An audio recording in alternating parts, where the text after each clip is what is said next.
going to be dueling each other. Wolves also going to be trying to get Fireflies online as quickly as possible. KLA and BBE, who's going to be able to scale up the loot? You can see QGG, there you go, breaking through like all of those boxes to be able to get money as quickly as possible. OUG, however, already getting the ultimate online. Kakaishi tries to interact with her and gets knocked away from it. There's the Tessa V1 enchantment, but SS, is he able to translate it into damage? Yu's able to take down Kakaishi. Greatsword comes on through to cleave through all of the players on XEG side, and that's going to be a very fast takedown for the members of OUG. As it is going to be JJH now, unfortunately, up against Bowda. Bowda down Jing currently. Peak an absolute sliver of health. Yuran, however, still going to be alive. Third party comes on through as Wolves drop in with the Viper. Connecting onto that Cicada, Euron's able to get a little bit of health reset. They take the actual opportunity of the third party to stick the revive. Okay, and then Wolves actually lose one of their players in the meantime after Wuchen teleport out. Bowda, having seen off the threat, now turn on to JJH, who tried to stick the revive instead of disengaging and booking it out. Wolves, having healed up after that Wuchen, now come back into the mix with another Tessa V1. That's the power of the Tessa. Start an ultimate off. Wuchen teleport, still have an ultimate the second time you take the fight. You know, what's crazy too is that it also empowers Zem if he's at 80% or more HP, because he gets an attack buff for the Wuchen, ports them out. So when he came back in with that shotgun VF3, deletion. And of course, everyone there had common armor to this point, so there's not much to sustain off this side. Now, you're going to see WBG making their way towards the Trifid Junction. They're finding these boxes as well, just breaking everything on sight once they have their chances looting up. But they're making their way towards into the Zest Winery, just making sure if anyone is like, you know, just coming out of the region from, you know, making their way towards the Windwhale Gorge, and if not, from the Ghost Town. But we see BBE making their way towards Council Courtyard, and as a result, purple armor or purple weapon for Roy Shishi. No one has lost any lives on their end yet, but they are going to have some fights, as we see one happening right now over to the western side of the Zest Winery, where we do see WBG rocking up against KLA, who have a Moonbane, if I'm not mistaken, unless it's J-Team, because J-Team looking to try to sneaky up into the northern side of this, and it looks like this is going to be where WBG takes the opportunity of just backing off, no contestation, and it is going to be KLA's Moonbane, and as J-Team is going to be right around the corner there, QGG is going to be backing off as a whole. And while J-Team looks to reset, I am pretty sure this man took a Moonbane strike to the face. We are going to see a chance into another fight over by the Graveyard by Council Courtyard. Now, Lane is in ultimate form. He looks to use his last dash as an escape tactic. Of course, Fat Milk is not going to allow any sort of heals to happen. Even though the Stormform comes out, Lane is now in F2 status. He can take it caught out here immediately if one of the BBE mates are able to catch elimination for catching the R&Bs. But no, Lane finds a Soul Bloom, has 1,000 healing towards it, has himself to catch up towards Revenge, as Ben is releasing all of these blues, but Ben does not have anything to save his life. But Fat Milk, looking to charge up the R&B from the dual Howards, is making sure of just covering this ground. And as the focus slide actually denies anything of the sort for Lane, he gets caught to the F3 for the clean musket shot from Ben as he drops down and has the beacon ready to keep the suspension going. And there's Bo getting caught out here. He has no ultimate. He's going to be the one through and getting eliminated, and that's elimination number 4 for BBE after their fight. Phenomenal for them coming out here for those 4 eliminations. Oh, poor Lane. He gets hit by the poison splash and just doesn't have time to be able to heal himself. So when he has to stick in the fight, he's already incredibly low. J-Team and KLA now duking it out. Bane's Breath has been removed. Tumult Ultimate coming into play. J-Team's trying to clear the board with that Viper Ultimate. As a result, Tessa V1 also dropped on in. He uses that enchantment window to be able to disengage the Tumult Ultimate and come in with the charge R&B on that Pulse Sword. So much damage onto the players of KLA, but ultimates have been invested. No kills have come through. J-Team decided to pull the cord. Wuchen teleport out and now and try to kite KLA, since QGG did not utilize that Takeda ultimate.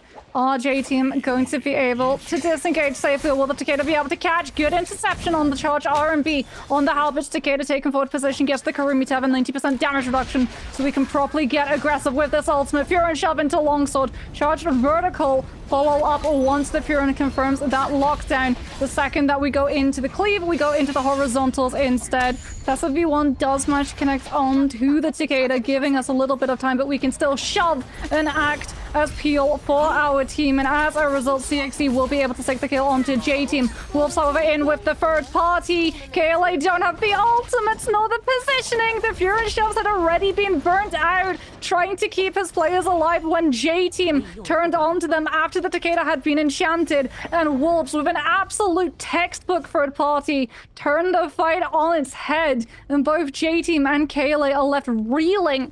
Both players only having one alive on the team still. Man, Wolves, they're on an absolute tear today. Yeah, Wolves, they're chopping shop right now. They got that 3-man Tesla ult, and that was it for KLA at that point. J-Team having that last teammate is going to be a tough output, but you know, rotations can be had. We're going to see XG trying to chase this one out towards OUG, near to the Gloom stash. Now XG 9HQ has 60%. He's only on one ultimate cast. He's got an F1 to push those stanchion back, but as it comes out with a great sword, SS is going to find the Tesla ultimate, and as an HQ activates its secondary, there's going to be a chance to give this a chance first. And it looks like SS is going to have the full jabbing to actually go ahead and kill confirm 9HQ. No one looks towards 9HQ, but then an R&B haymaker, wild R&B from Jinyu comes out. SS is down. The Wu Chen portal is ready for you to utilize, but we're going to keep this aggression. They said they're going to keep going off. Xiaonan's the second one to go down. Now it's up to Kakashi to come through, getting staggered and then getting caught to the R&Bs, but the F3 to push back will not be enough. And as OUG comes back around, they will come through. J-Team coming back. J-Team in the air and soul to come. Lee is by himself. Well, you know, he's going to be able to get an elimination, but a Wu Chen port going to come out here for OUG as they dip out here for a kill elimination off of SS. And then Chan's going to push someone off of this ridge. If it's not going to happen, it's going to happen right now. Jing Yu's actually falling down slowly but surely. No. And comes right back up. The Tava giveaway where they Wu Chen ported too. J-Team saw OUG take the fight, saw the ultimates come through, decided to revive and try and all in on the team. KLA also still having CXC in this area. Viper F3 connects onto Jin Yu. We don't yet have the Viper V3. We come with an F3 hit of our own. Tesla ultimate going to be invested any minute now. J-Team's lead going incredibly low. Jinyu trying to find the follow of the charged R&B on the halberd. Jump into horizontal, and that is going to be J-Team having to port on out. Ice did go down. They're able to find the revive, but unfortunately OUG and KLA are now in the area. KLA saw the Wu Chen teleport, know that there's a fight going on. They've been able to regroup. The Karumi Teva connects onto the Takeda, and J-Team and OUG are both going to fall surely. Tumultuous ultimate invested. Viper ultimate comes on through, connecting on and slowing everyone on KLA down. They have to play Peel. They turn instead to deal with one of the players left from J-Team, who was caught behind when his Viper had to look to disengage and just play for their life instead. Lee incredibly low. Karumi dropping the V2 to make sure that KLA do not lose any players to the trade. Karumi Teva as well to make sure that QGG is able to keep a track on that Viper, find the trick down, find the kill, find the elimination, and KLA put themselves up to their 6th kill so far of the round. And they got Romy Yang to work towards and making through, because there's a Valiant Challenger right at the edge of the zone. That fight happening in the zone for so long, Shadow Corruption could be enabled sooner or later, but the damage is not that severe until later. Now, Baby E is up against GG. We do see the J selections coming out here from Roy Shishi, Aizen, as well as for their last teammate with Fat Milk. But Fat Milk having the blue armor here to be the one necessary to, above all, to be at the, you know, to be the front runner. As BB Roy Shishi finds the F2 to come through here. The F1 somersault happens as Fat Milk has to early invest ultimate. Roy Shishi is going to have to find the time here for Fat Milk to synergize, because right now the Tumultual is going to deny a lot of these teleports that happen here. As Roshi tries to close gap, he misses his chance here because Fat Milk is trying to focus between one to the other. And we find CGS, and as the V2 some ping comes out in GG's favor, CGS is low enough, but finds enough sustain off of that Fury Blast to hit all 3 targets in one fell swoop. And you can see CGS has F1 now, but he gets caught by the Wei Shun, and that's all that's needed. And Roshi having the F3 to be enabled is going to keep this rotation of LX7 and keeping the rubber band like a ping pong table. And of course, a parry like that, Roishi's clean with it. And we're going to see the push against 330, where BBE are just going to go ahead, pick up this focus slide if they can off of 330 to disrupt them. Roishi being the menace to the society, finds another parry and gets that team their 7th elimination with a gold weapon and finding Fat Milk his purple armor to toe for this round. And of course, we are going to see that BBE, they're really up to something. You said it like coming through here that they're going to be making sure that this comp is going to work best for them, and it's happening so far. I mean, Roy is just incredibly happy in this instance. He took F3 instead of F2. Because F3 immediately getting the golden focus as opposed to the F2 where you have to go blue frame first and then sit on the second activation if you want your combo breaker. That allowed him to survive the pressure coming on through, because if he didn't have that immediate F3 drop, he probably would have been cooked by the Takeda on his heels. But no, I do get to be a little bit of smug moxie, because BBE, like I said, they have one good game. They make sure that it's not their cannonball composition. They always prioritize having their cannonball composition the game after they've popped off, so they can bring that momentum of a good game into the next game afterwards. As Wolves will be trying to bring themselves safely through this fight against Bowder. Tumult Ultimate has been invested. Wolves just pushing on to these players. Yuan is going to go down. I believe Wolves actually did lose. Yes, Wolves went into a Realm of Yang, lost against, I think it was OUG. I saw OUG get a couple of kills onto Wolves in the feed when we were following along with BBE. And as a result, they're able to take a fight against Bowder with all of their ultimates. They all in to be able to instantly cleanse that Yang depletion because it's an isolated fight. They need to finish it incredibly quickly so it doesn't become third partyable. They should know because, I mean, they've been first partying everyone so far today. GG also in a similar situation. They took a fight inside Realm of Yang, and unfortunately for them, they have not quite been able to find a team to run into. Saying that, they do manage to chance onto WBG's Aijao. That is a Yoto. Are they going to be able to find the kill before the reinforcements come through? No. Aijao comes in with the Yoto ultimate. Will be able to create this little bit of zoning to try to keep everyone safe. Sleepwalker also looking for the freezes to play off of his Yoto stun. Yoto ultimate now gone. Aijao vulnerable. We don't have any dashes left from Sleepwalker either, so there's no zoning potential outside of Baige on the Yushan. But he's absolutely spread thin. GG scattering, baiting this Yushan onto one player to stagger so that they can all in on the player left behind when Baige goes to peel. And as a result, it's just clean up. The Yoto goes down. We get the uppercut confirmation into RMB charge up on that fan from CJS. And that's GG very quickly winning the fight against WBG, cleansing the Yang depletion and going on their merry way. It was crazy. WBG was looking for that smoke. I don't know if you noticed, Aisha was hunting them and they were just moving more and more further down to that area. And turnaround was immense. Seeing how much that sustain coming out from the Cicada just gave enough, you know, oomph when the time came through and catching Sleepwalker without any dashes. And I mean, that turnaround was massive, and they have a chance of not coming back into the game as it comes through for their first 3 eliminations so far. In the meantime, KLA finds an engagement against 5-2-1 here. 5-2-1 in Realm of Yang depletion mode, so it's really up to whether or not they're going to be able to find a soul boom for each and every one of the teammates, or the fight scenario comes up to KLA's favor. Now, KLA's QGG having longsword preemptive F1, he can just drop in here and see if everyone is there enough to throw a blue focus in as a wild Kingmaker. But Compi finds out the Fairy Shenmech for himself and tries to find out QGG as the angles are being met, and there it is. The Katarumi Parasol is tethered towards QGG, so he's taking some mitigation, but he switches it off to CXZ, making sure that if either or gets caught out here by cannon shots, there's going to be a reason for them to take less damage, as Campy is going to be the one pelting out. Taking the time to reset here as the shadow corrupts and slowly creeps into the zone. Pampy and 5-2-1 as a whole are full sending this push against Cuckoo as they have to. They've got 40 seconds. They got to make sure they go for the ultimate at the right time, because now it comes out to a Hep of each has to be revealed. 5-2-1 Yin is down. QGG looks towards into Pampy as he looks to Yoto Hime ultimate slash, and he's going towards Cloud. Cloud just bringing it around here, but there's only another set of seconds here. QGG looking for the RMBs, can't get it. The V3 slashes are up, but Cloud at 20% or 30% HP here is going to get caught. So another pair of these Phoenix Blasts, and then that is where it is going to come down towards them losing to Realm of Yang depletion. DXC is not going to have much issues here as he finds himself to get res and gets a soul boom for himself just to re-heal, and Pampy in the zone, probably not wanting to give the elimination to the enemy team as long as they don't hit a pistol shot or a musket shot, and Pampy's going to just go ahead and die. Well, they got the kill. They got the kill into CXE, and Pampy, I believe, was able to get the soul bloom. Yeah? Oh, come here. Yeah. His portrait's not orange anymore, so he was able to cleanse the Yang depletion.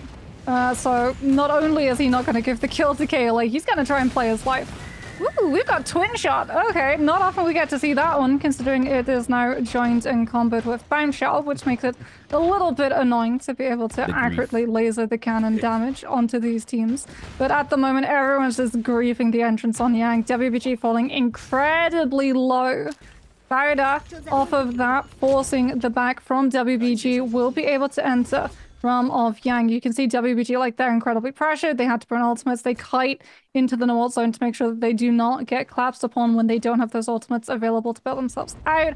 And it's going to be Barda versus BBE, the two teams that worked to chase WBG off so that they could try and secure this fight. Legendary fan from Yiran, is he going to be able to find a charged RMB to scoop some of these players? Oh, that is such an absolute brutal tumult twist. Pure comes on through from Roy He interception in time before Yiran is able to make it count. We see the Karumi Tower come on to the Takeda so that we can play incredibly aggressively the charged RMB, because if we get parried, it's okay. We have the damage reduction. We can sit and take all of the follow-up punishment. Fat Milk on the Yushan, trying to chase down some of these players. While he getting hit into by the Fury and Shove, now utilizes his ultimate. We've already burned the Farrier V3. This is the lineup that I was talking about. Cannonball against Sand Siphon. Now all ins their ultimates, and as a result, forces out so much of the sustain early so that you can sit on something like the Yoda ultimate afterwards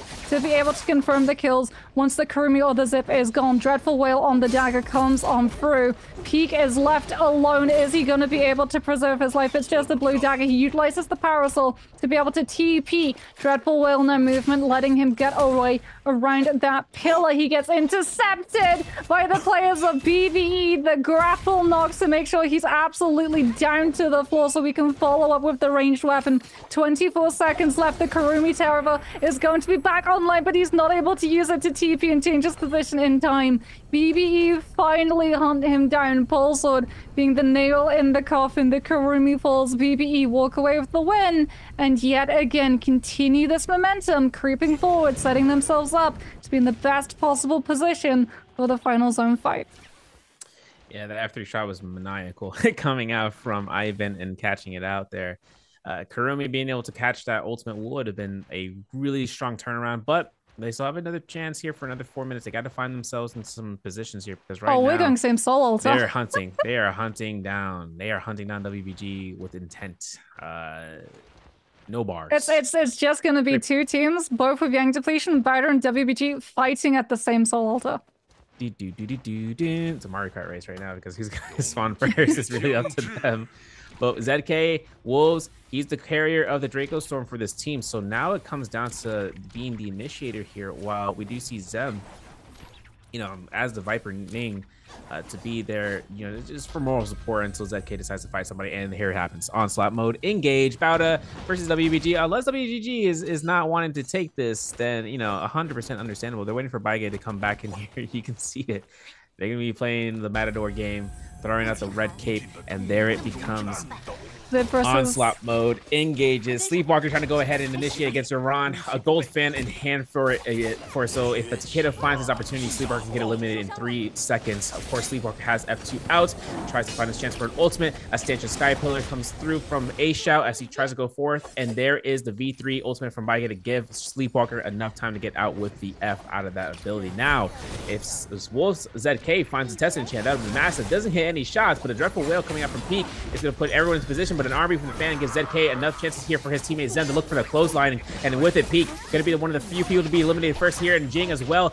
With this chance here, ZK finds himself another ultimate cast against Iran, gets the clink off to push himself in the spot where Iran could get this to be at death's door with his R&B, and it's going to be the case as Zen fights elimination with a bow. Wolves is just climbing up this rung with total eliminations so far. WBG's Baige is just running back down south. Yeah. I mean, Wolves aren't out of the woods just yet, though, because GG actually showed up in the same position. So they could potentially decide to take a fight. It is a Sand Siphon team up against the Viper, though, so they might not want to. As we talked about, like, Wolves' macro, it's significantly improved. As WBG Sleepwalker tries to lead Wolves into another team. Looks like the target of focus is going to be JJH. Sleepwalker serving himself up in the silver platter for both of the teams, hoping that Wolves instead turn onto the free kills instead of going after him. Wolves ZK coming in with the Tessa isolating the F1 to make sure that Sleepwalker sticks around their team and they can get it, as opposed to JJH, who were looking for it. We see the Karumi Tava coming out, the roar of the Dragon's Roar coming in, catching onto ZK. This is the Transformers team. JJH trying to play as quietly as they could. Wolves will be able to try and keep up this pressure. They don't see God Lee. Wolves' ZK actually thinks that he goes aerial instead of sticking on the low ground and grapples directly past him. Unfortunately, the other players from JJH have been spotted out. KLA showing up onto the scene. However, with KLA's arrival, both JJH and Wolves decide to back on off so that they do not guarantee that both of these teams go out early. And so it's a little bit of range pressure, a little bit of trying to figure out what state everyone is in, whether or not we're going to be equipped to take a fight, whether or not we have ultimates to try and take a fight. And with that one, it does look like Wolves are just going to be on their way. It's BBE playing bodyguard, bouncing the edges of that zone. Spot out Alliance, trying to see whether or not they can find some of these teams that aren't quite as equipped, or maybe hiding out to try and play for survival as long as they can, and trying to stay out of sight, out of mind. In the meantime, JJH have been spotted. Turns out they ran directly into GG. CJS with that bow, repeating crossbow as well coming on through. GG as a team that you do not want to be up against in terms of ranged poke fight. They are one of the best at being able to translate ranged weaponry into kill poaching. As JJH do not want to utilize this emergency get out of jail free card, especially with so many teams around. They see the Bane's Breath, the plan starts to form. You better believe, Surf. Grab the board, we're about to go Moonbane surfing. Hop in, loser. We're about to go through this. 2,000 damage. All right. Well, you know what? Venn diagrams happen for a reason. It's all, you know, synergized. Of course, Wolves is rotating out here towards the shop as they can. Immortal Defiance is on that box. Yeah, the moment they get that box and the gold armor, the gold katana, we're set for a Hong Sword, and it could be a detrimental force, but they can't. They have to wait for the Wu-Chen F3. Now it's time. Quickly as can be. Hurry up. All right. There's a second Wu-Chen shield wall. We're going to have a crossbow just slamming Zem. He finds the armor, and it's going to be an immediate swap here for the Immortal Defiance, as Zem is going to be the one of the wielders into the team as it comes out. And as ZK comes into the spot, he's going to be buying some supplies from this shop. He might be looking for some rare pair chests, as I saw, and he's going to be looking to just, just make sure everything is rotation for the Jades in the right department for any one of his teammates, especially the range Jades. But Wolves right now, 14 eliminations, having this on board for their gear. KLA is in the distance. We're going to see this build be in big mode for QGG, as he does also have the Hepta on standby. But two other Jades, if I'm not mistaken, could be a Heartstopper kick. We're gonna have to triple check that one, but a Merciless Havoc, I believe for sure, with the second Jade. We'll have to see how his rotation for skills come out, because considering that Cuckoo is gonna be rocking into, you know, offensive type Jades, a lot of defense just to make sure that the Kermit just stays alive as a whole. But a big thing coming out here is, okay, we're revealing this armor. This is great. This is great. We're actually seeing this performance being done by ZK, where he's able to look for an armor swap in case things get a little bit too dastardly. Two Valiant challengers on the map, right? He knows at one point, if one team comes out for the rest, that we he have can two back into the spot. He has two armors. No, he's stashing. He's got one, and then he's stashing another one, I think. Insurance policy. Insurance upon insurance in case your warranty runs out early. As CJS now comes in with the fan charged RMB Tumult Ultimate going to be invested, trying to lock down the players of Wolves. Viper Ultimate is going to now be used defensively to try and peel off of that aggression. CJS hops through the wind wall to make sure that he's not pounced upon by the puppies. As ZK throws out another Tessa V1. The fight has gone down. Teams in the area are starting to notice, and Wolves know that they have to all in this one if they want to guarantee that they survive all of the third-party occasions that are about to be dropped onto their doorstep. Wolves that can get sick. No! No! Not going to TP into the Bane's Breath! Oh, sir, you know what? It's crazy that this happened twice today. Had a nickel, bro? If I had a nickel, OG's no! He gets two Bane's Breath overlap. And Jinyu finds out the hard way what Moonbane favor really means for Viper canonically. we're sticking the runs. Okay. SS is just like, yeah, you know what? Moonbait's going on. I can surf this. I can revive this. I can get my Viper back. It's fine. We've got Soul Blooms around. Just manages to dodge. That Bane wants Jinyu. I kid you not. Jinyu revives, runs like 2 meters, and that Bane just follows him. Catch me a break, please. SS comes in with the wind spark to buy OUG the space to be able to recover, because every team in the area saw OUG have to stake that revive and knows that they can keep applying pressure. We use the Wuchen wind walls to be able to buy ourselves a little bit of pocket. As thankfully for OUG, everyone is a little bit preoccupied trying to deal with the Farrier mech currently in play, while he comes in with the cannonball shots, trying to push all of these players into sitting into that corruption tick damage or going outside into the cannon fire as Alliance look to try and hide themselves. It does look like OUG in Lake are unfortunately going to lose as Viper ultimate comes on through, but Roy Hehe with that pole sword commits the blow. Okay, we throw out the RMB. It's gonna get parried immediately out of the Yodo's hands. You with the Wu Chen F just has to put himself aerial and try and live as long as he possibly can. Does not have the ultimate to be able to carry out the bodies alongside him. However, OUG have been able to put up 7 kills, and Wolves, who were leading the lobby with 16, are already knocked out as well. So it is going to be a position available for teams like BBE to be able to surpass the score. Roy Hehe now outside of that Farrier mech now comes in with the Yoto V3, looking to catch some of the players who are low in Alliance. Sees that they're not going to be able to find a kill. Doesn't want to put themselves too far into the open, especially since we burnt both the mech and the Yodo ultimate, and decides to back on off. KLA in the meantime go onto the low ground and start to hunt down some of these players that were chased away and tried to consolidate their resources when they needed to look to reset. BB holding the high ground to get the next iteration of the Farrier V3. Roy Hehe with the Yodo F drops it in front to make sure that his team are going to be able to live all of the range pressure, since by putting themselves onto the high ground, they invite all of the challenge from the teams on the low who look to try and occupy that position.